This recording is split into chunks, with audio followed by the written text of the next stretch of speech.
So this is my second episode of my life, love and lemon drizzle cake, and today I have got the lovely Sam Nix here, who is, I just said to her before we started, what is your actual title? And she went, oh God. Oh God, I don't know. So, everything. Event coordinator. Okay, We'll event stick with that, coordinator. yeah. Okay.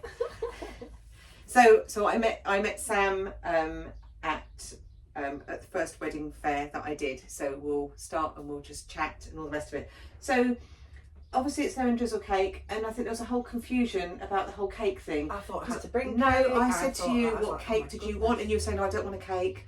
I'm like, no, you have to have a cake because it's about cake. I'll make a cake. And I said, but Megan had a lemon drizzle cake. Oh, I'll have one of those. I'm like, no, it has to be something different. Anyway, we had this whole conversation. And then at the end of the day, it transpired that you're trying to be good with your eating. Absolutely. I'm also trying to be Best good friend's with wedding coming up. I'm also trying to be good with my eating. Going back onto Manjaro, but that's a whole nother story. So I thought, well, I've bought the lemons to make the lemon drizzle cake because I gave in to you in the end. And then decided when I wouldn't make it that I'd make a sorbet. But can I just say, I've never made a sorbet before. No, me neither. And it hasn't worked. But I'm going to put a bit in there. Absolutely. Just so that I can It's say like a palate cleanser. that I've served you a lemon sorbet. There you go. Thank you, my darling. Cheers, chin chin. So yeah, just as a So when did you make this? yesterday evening. Oh, no, that's nice. You don't have to be polite. It's fine. No, I can have as many fails as that's lovely. anyway. It's like I did a it. nice poll. So before we start talking properly, it's this thing about asking. I said, if you've got a silly question for me. So you've got a silly question for me. Crikey. I had thought of one and I've forgotten what it is Okay. now. So my one to you, and I mean, Yeah. this is just as random as silliness as ever. Oh, I know. Oh, go on then. Menopause brain. Have you ever played a musical instrument? Yes, I have. Yeah. So when I was at secondary, obviously everyone played the recorder, did they not? Absolutely. Not everybody played the recorder at primary school, but when I was at secondary school, I played the clarinet, and I did a little bit of piano. But I'm the youngest of 5, and when all my brothers and sisters had piano lessons, but when they got to me, because I was, they couldn't really be bothered, so I didn't have piano lessons. So I sort of used to teach myself a little bit. But yeah, I did have clarinet lessons. No, you What about you? Yeah. Used to play trumpet in a band. Oh, And okay. in fact, Grant for Digi, he's put my VHS videos that he's found that we found at my mum's when we were clearing out. We found those and he's put them into digital Oh, for us. So fantastic. when I see my sister Oh yeah, tomorrow, of course you do the band, because we spoke about that. yeah. Okay. Yeah. Oh wow. Oh, yeah. All these things. Okay, so yes, I played the clarinet. So my silly question to you is, have you ever colour-coded your wardrobe? Have you ever sat there on a Sunday afternoon and thought, you know what, actually I'm going to put all my clothes in colour-coding order? All my clothes are black. Well, they're not, because that's grey. And there's another top down there that's cream. That's so very they're not all true. black. They're my out clothes.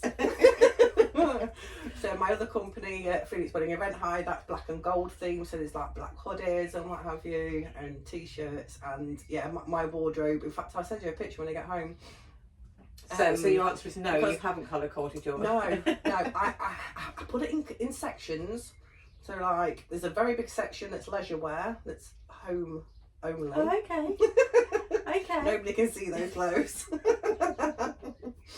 And then there's the bits where I wear for wedding fairs, because I don't go out very often anymore. I'm not really interested in drinking or going out. So when I go to wedding fairs, when I host a wedding fair, I like to dress up, I like to look nice and what have you. So I've got a little section there, and then the section where my my work clothes are, like my promo t-shirts and stuff like that. The rest is just hoodies, leggings. Okay. Nice elasticated waist. Yes. Yeah, there you go. Right, so I met you, as I say, when I did my first wedding fair. Yes, you did. I sort of came across you when I was just sort of looking and did the one at Hollywood, and it was your first. Was that your first wedding fair as Spire Weddings? No. Our first one was July, I think it was, last year at New York Stadium. We're back again this year to New York Stadium in Rotherham.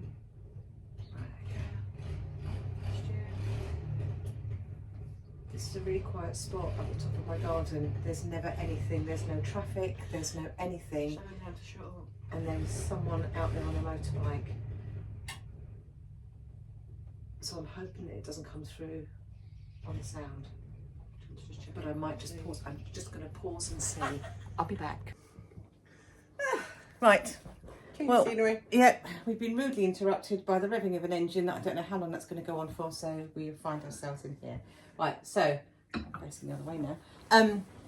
So yeah, so you started. So that was July last year, did you say? Yes. Yeah. And then it's just expanded into visiting more venues. Growing my customer base with all of my lovely suppliers. So why did you decide to do it? Because before that, you explained that you were doing the wedding decorating. So Phoenix Wedding and Event Hire, that evolved from crafting, and I got married 22 years ago. And everybody said, because I did my own wedding with decorations and what have you, budgeted and everything, well, you should do this for a job. Never listened to anybody. Adam grew up and what have you, moved house, got divorced, as you do. And been in corporate world for 9-10 years with BT. And I just got to the point where I was just fed up completely. So Phoenix actually started as a side hustle. And then it turned into something a lot bigger. Voluntary redundancy came up within BT, so I told them to shove it, literally. Here you go, there's my notice, press the button. And at the same time as doing that, I was actually setting up Spire Wedding Fayres as a business, not knowing where to go with it or what to do with it. It was just it was there in the background kind of thing. What a hunch that you just thought it would work. Yeah, I thought this looks easy. I've been to so many wedding fairs with Phoenix, I've done so many, and I'm like, yeah, this looks really easy. I can do this, and I can do it, but it's certainly not easy. You can do it. Absolutely. And you do it brilliantly. And I do. And I think the thing that you do that I think everybody, I mean, I've done some with you, I've done some with I've done other ones with different people, but yours is the only one where you create a community. Absolutely. Of all your suppliers. So for every wedding show that you have, you set up a WhatsApp group for that one, and then you've also got like the general chat and things. So I love that chit chat. I know. So from a you know, a supplier point of view, you feel like you've got this whole sort of community around you, and that's gold. It really is, and it's something that I would have liked when I was being a supplier at a wedding fair as well. There wasn't any communication. Sometimes you didn't even see the organizer. No. That kind of thing, and I always made a point of saying hello and saying goodbye and saying thank you, that kind of thing, because it's all personal.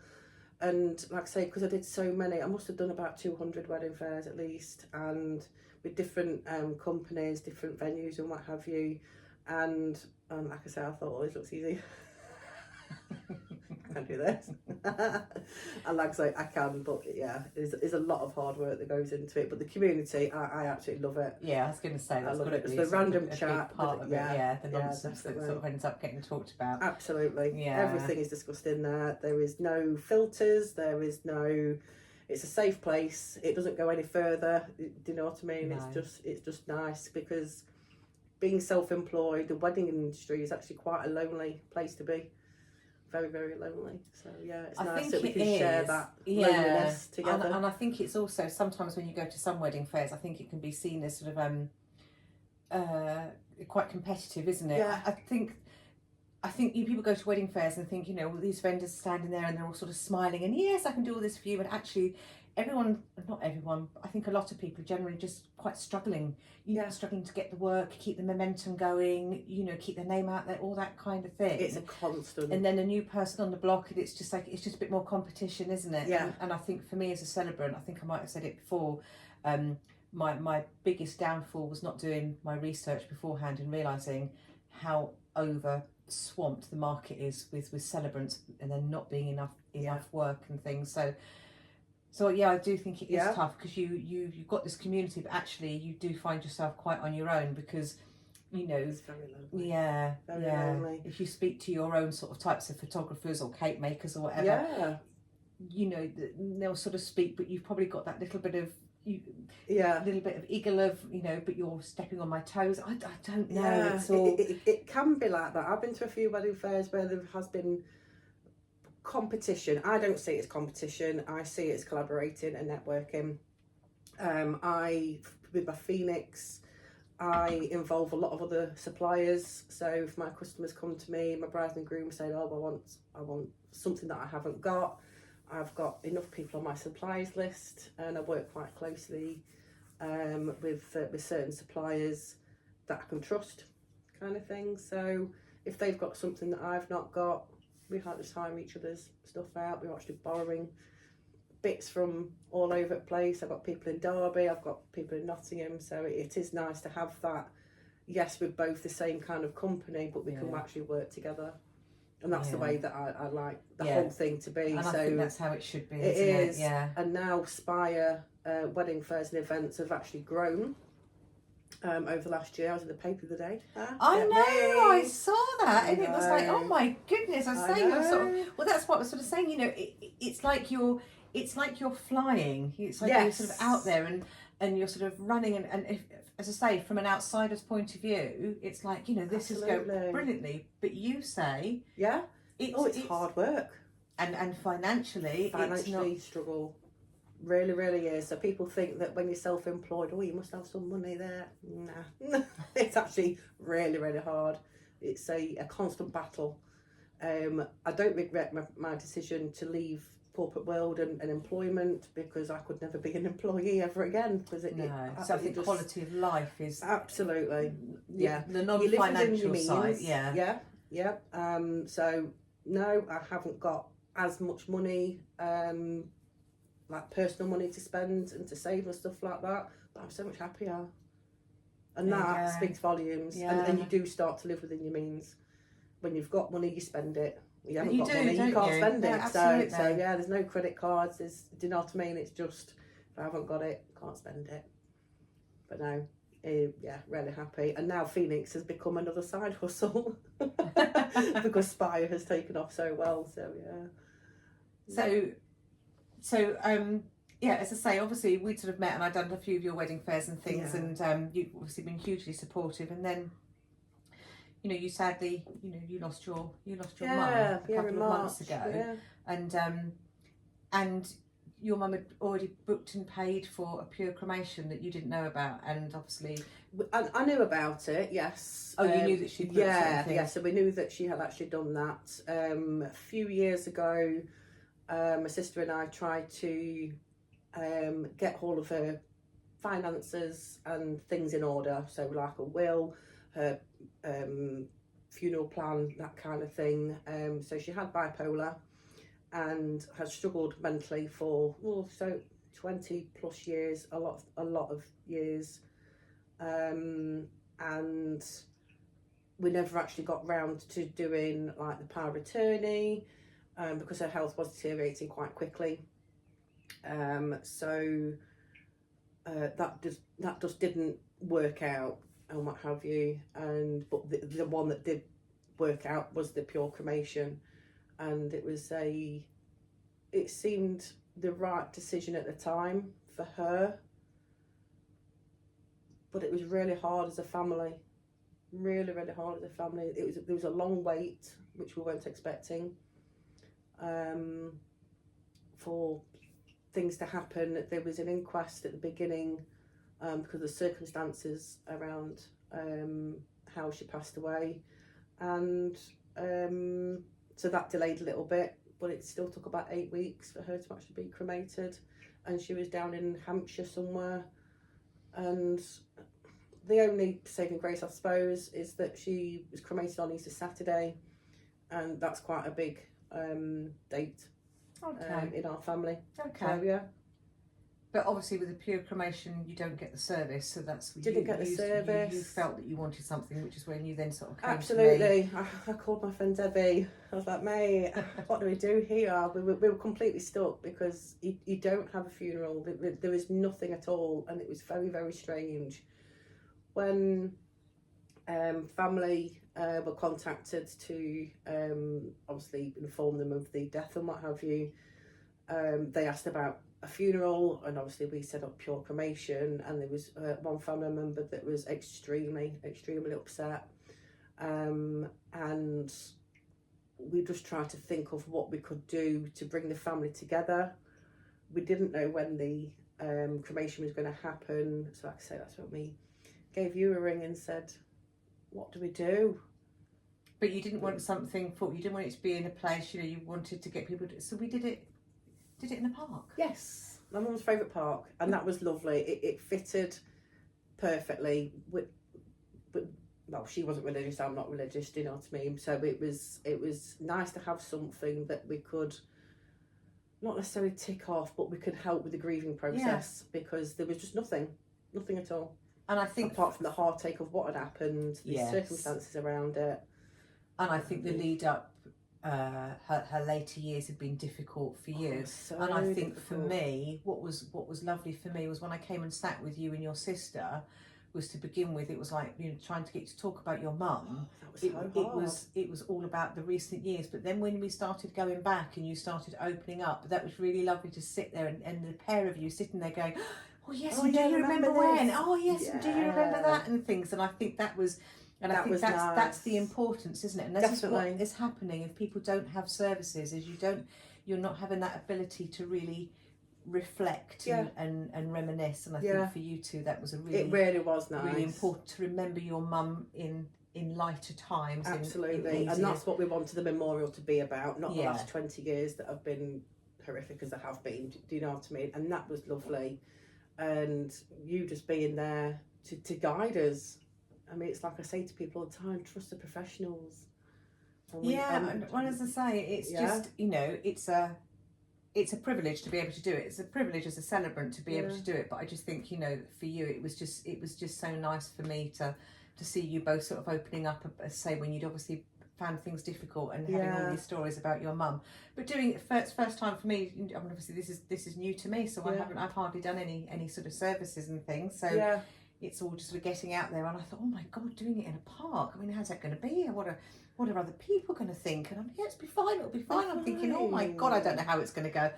But it fitted lovely. Perfectly. The weather held off. The sun shone. I wasn't aware. I don't think anybody was aware of anybody else sort of looking at what was going we on. Were just in our own little world. Absolutely. And we had music playing, and we did the service, and you sort of did your bit and poems, and it was really, really nice. It really was. We chose a poem from one of my mum's best friends.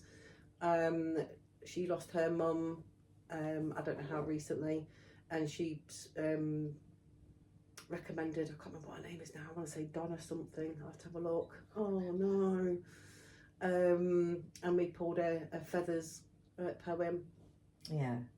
From, which was lovely. From that, and it meant something personal, and it meant a lot to her friend Debbie. So what's her name, Debbie? One of the longest friends. So yeah. Good. So I'm glad that all sort of worked out and things. It did. Obviously, we didn't have the ashes to scatter. We couldn't do that anyway. We couldn't scatter any wildflower seeds. So I purchased some biodegradable paper that had seeds already in it. So we gave those out with a copy of the poem and what have you. And that, again, it meant they could take something away from the day, kind of thing. So it was just perfect. It really was. Good. Yeah. Good. And it was a place where she loved. Yeah, I think that's the important thing, Absolutely. Isn't it? And this is the whole thing now. It's fine if you want pure cremation, if you want direct cremation, but again, it's having those conversations beforehand. It is. And it's the understanding that the family needs something. So, have it somewhere that's meaningful. It doesn't matter. You don't have to. Don't want it in a crematorium. Absolutely fine. No. But think of somewhere that's meaningful. Absolutely. And, it could be a back garden if you wanted it to. Absolutely. If that's where they enjoyed it. But it was the same with the weddings, isn't it? As a celebrant, they can be anywhere. Absolutely. Can't do the legal bit yet at the moment. still, very annoyingly. But yeah. Yeah. So what did you do in your younger? Where were you in your sort of younger years? What did you do? Oh, crikey me. I found some photos when we were clearing Mum's house, and I did my work experience in a bride shop. Oh wow! So I weddings did. have been part of your life for a long Absolutely, yeah. And time. without me even, do you know what I mean? Yeah. Without realising, and I spent the week just trying on wedding dresses and taking photos on the old cameras. Do you know what I mean? Oh, Yeah. wow. And I saw, I can't remember how many customers we had trying on dresses and what have you, but I can remember that feeling of people when they found their dress.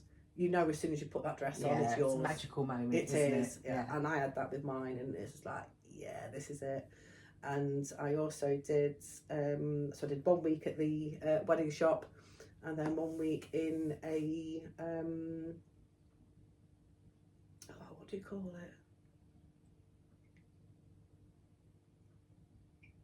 I don't know. It wasn't a mental institution, it was something else. You might have cut this Oh, out. psychiatric hospital. No. Adults with learning difficulties. Oh, okay. And that was an interesting experience for when I was quite young as well. I wanted to go into the police force when I left school. Obviously, didn't quite make it to the police force, but But when I worked at BT, I worked for the Metropolitan Police. So I kind of thought, right, okay. Sort of sideway. Yeah. I got secure contracts down in London, so yeah. So I thought, okay, we're kind of getting there then. But yeah, I didn't do very well at school. No, neither did I. Didn't like to be there. No. Came out with D's and E's, and I think it's so hard on kids nowadays. Well, do you know, we were saying pressure. The other day, we were literally saying this the other day. So I had a job at 15 in an old people's home. I laid my first dead body out when I was 14 years old. Because I worked in an old people's home. So I had my first dead body out when I was 14 years old. Can you imagine a 14-year-old doing that now? So at 15, I was working in the home, and because I'm a babe, because I'm born in July, so I'd done my exams. I was still 15 when I left school. Okay. So I'd already been offered a full-time job in the care home. Yeah. So I didn't really care about my exams because I had a full-time job, and when you're 15 years old, you don't care. that's it, isn't it? Yeah. And obviously lots of things happened after then, and times moved on and different jobs and things. But in those days, it didn't really matter. If you didn't like a job, you could just get another one. Got to get another one. And then you could get another. And there were times, obviously, with YTS, there was there, so there weren't always sort of loads of jobs. But it was a different time. You didn't have all this pressure, did you? I do think that nowadays there is so much pressure on them. I worry for my grandkids. Yeah. I really do. Whole different world. It is, I know, and I just don't know what's going to happen. I think it was a much easier time for us. So yeah, no, I didn't come out of school with hardly any qualifications either, and I was going to admit something then, but I don't think I will, just in case you never know how far these things are going to go. That could be my weird question. Yeah. Next time. Yeah. So where do you see yourself in, like, this time next year? Where do you see yourself this time next year? So this time, probably not this time last year because it was still quite early on in the year, but certainly later on in the year, I said my goal for this year was to have 20 wedding fairs and at least 10 venues, because it's two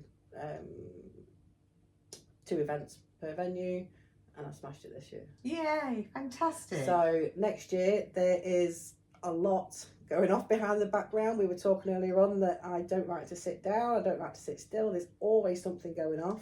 So a couple of them, obviously, I know about. We've got the Calendar Girls calendar, which obviously I'm going to be a part of. Absolutely. You're wanting to do your wedding dress record breaking absolutely thing, that's which I'd also like to be a part of. Yeah. In that, I wanted to talk to you about possibly working together on doing like a bit of a charity ball. Oh, that would be lovely. And I thought that you know that it's something that maybe we could sort of do together. Have you got a charity in mind?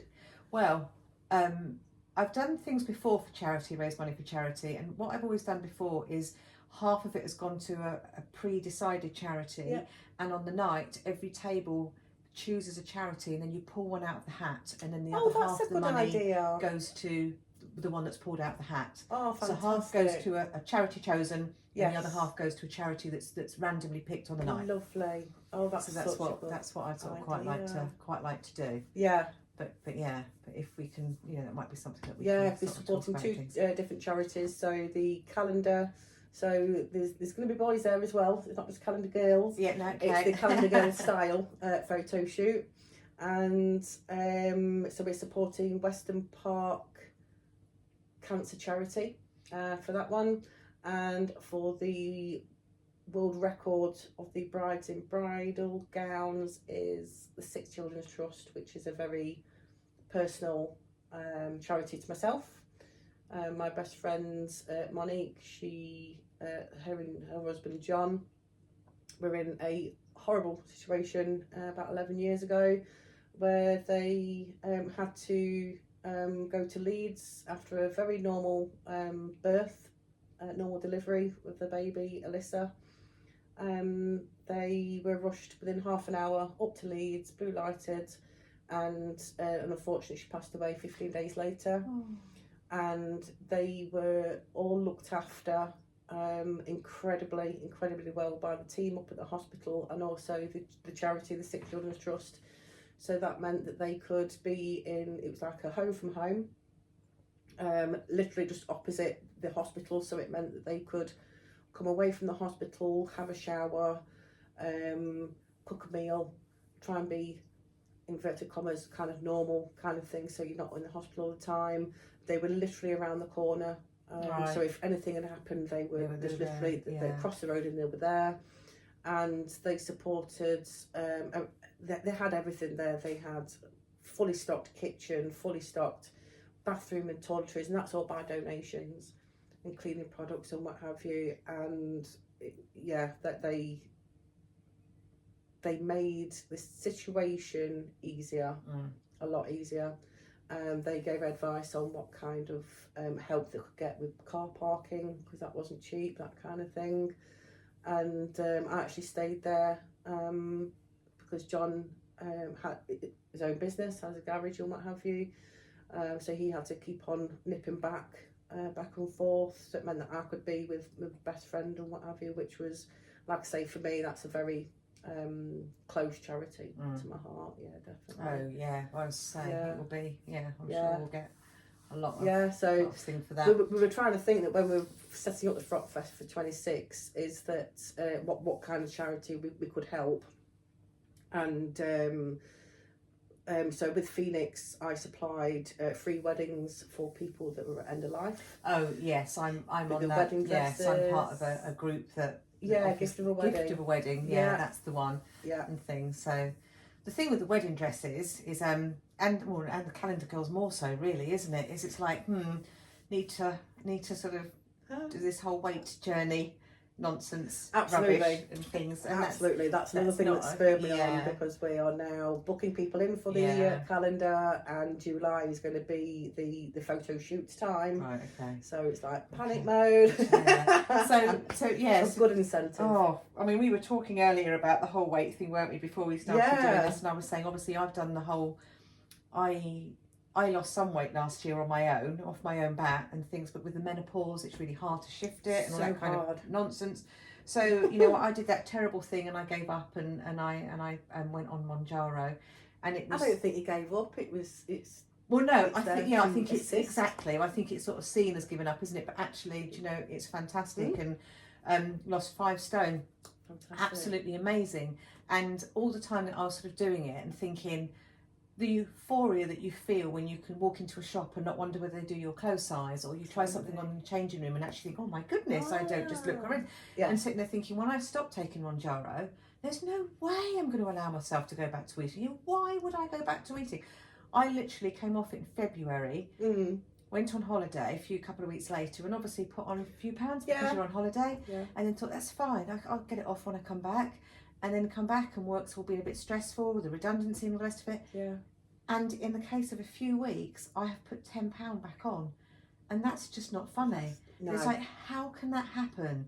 how can you be on that and have this magical turnaround? I know everyone was saying before, oh yes, but that's the thing, everyone goes on it and then put the weight back on afterwards. And I was thinking, no, I won't be one of those. I won't do that. Why would you let that happen?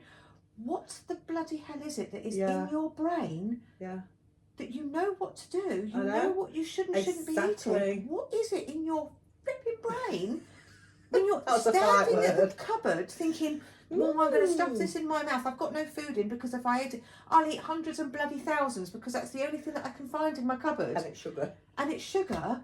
When you're standing there eating it, thinking, why am I doing this? I've lost all this weight. Why am I doing it? Yeah. But you're self-sabotage. Putting it in your face anyway. Yeah. Why? I don't know. I've tried hypnotherapy. I've tried Slim Pod for a while. Didn't really get on with that. I did do Paul McKenna. Oh really? Think Yourself Slim. Yes. That was many years ago, and that worked. But it's one of those things you have to keep on doing it. Right. And life gets in the way, doesn't it? It does. Yeah. You hammer it for 1 or 2 weeks, think it's absolutely fantastic. Oh my God, I'm actually stopping when I'm full. So that's another issue that I've had throughout my life. Weight issues. It's been up and down. I went from a size 30 down to a size 8 to back up again, and it's like a heartbeat. Yeah. And it's very hard to control. And recently, last year, I went through some quite extensive therapy for binge eating.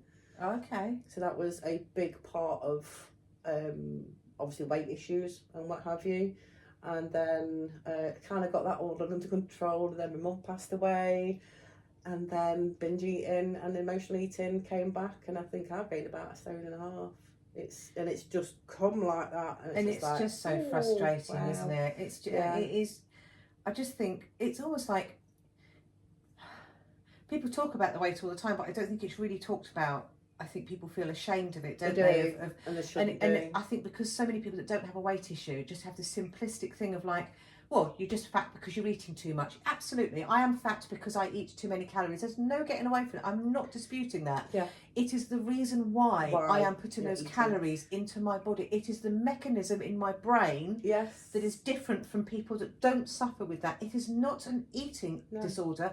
It is a mental issue. There's a blockage there. There is something. There is. And it's just not so yeah, so it's hard. So hard. And then menopause. Isn't it great? I'm saving on my heating bill.